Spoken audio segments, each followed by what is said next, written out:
Pernah kepikiran nggak sih, rekening bank yang kita anggap paling aman buat nyimpen uang, justru pelan-pelan bikin kita makin miskin? Kedengerannya aneh ya? Yuk kita bedah bareng-bareng. Ingat nggak sih, dari kecil kita selalu dibilangin, ayo rajin nabung di bank, biar uangnya aman dan nambah banyak. Nasihat ini kayaknya udah jadi mantra turun-temurun yang kita percaya banget. Tapi coba kita jujur deh, beneran nambah nggak sih uang kita di bank itu? Atau jangan-jangan ada cerita lain di baliknya yang selama ini kita nggak sadar? Oke, kita mulai dari yang paling kelihatan tapi sering banget kita lupain. Biaya-biaya admin. Si kecil yang diam-diam ternyata lumayan juga ngambilin uang kita tiap bulan. Hampir semua bank kan punya biaya administrasi bulanan plus biaya kartu. Kalau ditotal-totalin, ya rata-rata sekitar Rp15.000 sebulan. Kelihatannya emang kecil ya, cuma 15.000. Tapi, tunggu dulu. Coba kita lihat dampaknya dalam setahun. Sekarang kita main hitung-hitungan dikit ya. Tenang, nggak usah keluarin kalkulator. Ini gampang kok. Tapi siap-siap aja, hasilnya mungkin bakal bikin kamu kaget. Biar gampang, kita pakai contoh. Bayangin deh, kamu nabung 2 juta rupiah. Terus uang itu kamu diemin aja di bank, nggak diapa-apain, selama setahun penuh. Oke, pertama, biaya-biaya tadi. Anggaplah 15.000 sebulan. Kalau setahun berarti dikali 12 bulan, jadinya Rp180.000. Wow, ini baru buat bayar biaya doang loh ya. Artinya apa? Artinya uang 2 juta kamu itu bahkan sebelum dapat bunga sepeser pun udah langsung kepotong. Saldo kamu sekarang tinggal segini nih. Lihat deh, penurunannya lumayan jauh kan? Ingat, ini kita belum omongin untung sama sekali. Uang kita udah berkurang cuma gara-gara biaya administrasi. Tapi kan ada bunga. Nah, bener. Ini dia nih yang katanya bikin uang kita nambah. Harusnya sih gitu ya. Coba kita cek. Siap, bunga tabungan rata-rata di bank-bank besar itu ternyata cuma sekitar 0,7%. Dan ini per tahun ya, bukan per bulan. Jadi kalau dihitung dari sisa saldo kita tadi, bunga sekecil itu cuma ngasih kita tambahan sekitar 12 ribuan perak. Selama setahun loh. Ini buat nutupin biaya admin sebulan aja nggak cukup.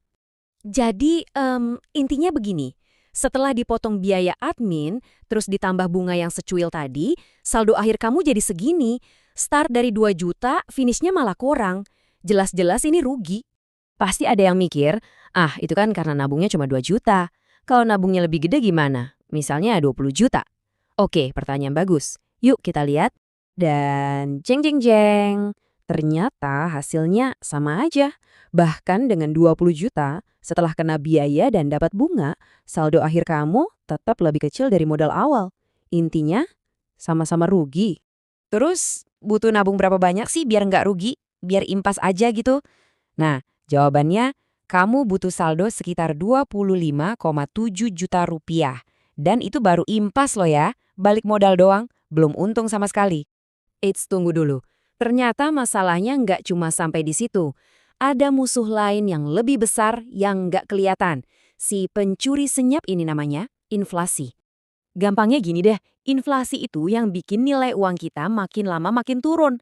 Uang 100.000 sekarang sama 100.000 5 tahun lalu, barang yang bisa dibeli pasti jauh lebih sedikit kan?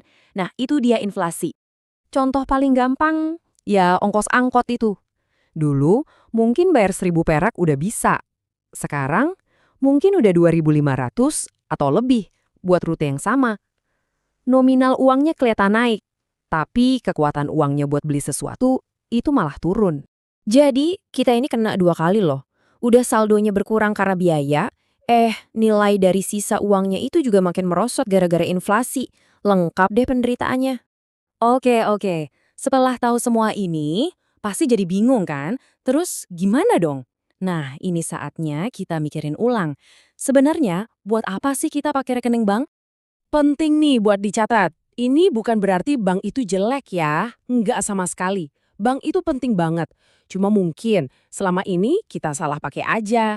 Tujuannya keliru. Nah, fungsi bank yang paling pas itu ya ini, buat lalu lintas duit sehari-hari, kayak bayar ini itu dan transfer, terus buat nyimpan dana darurat yang harus bisa ditarik kapan aja. Jadi kuncinya itu buat likuiditas, bukan buat bikin uang beranak pinak. Jadi pertanyaannya sekarang buat kamu, setelah dengar semua ini, coba deh lihat rekening bank kamu. Itu tuh ibarat brankas yang aman atau jangan-jangan sebuah ember yang bocor halus. Ember yang pelan-pelan tapi pasti terus nguras nilai uang kamu. Nah, jawabannya ada di tangan kamu sendiri.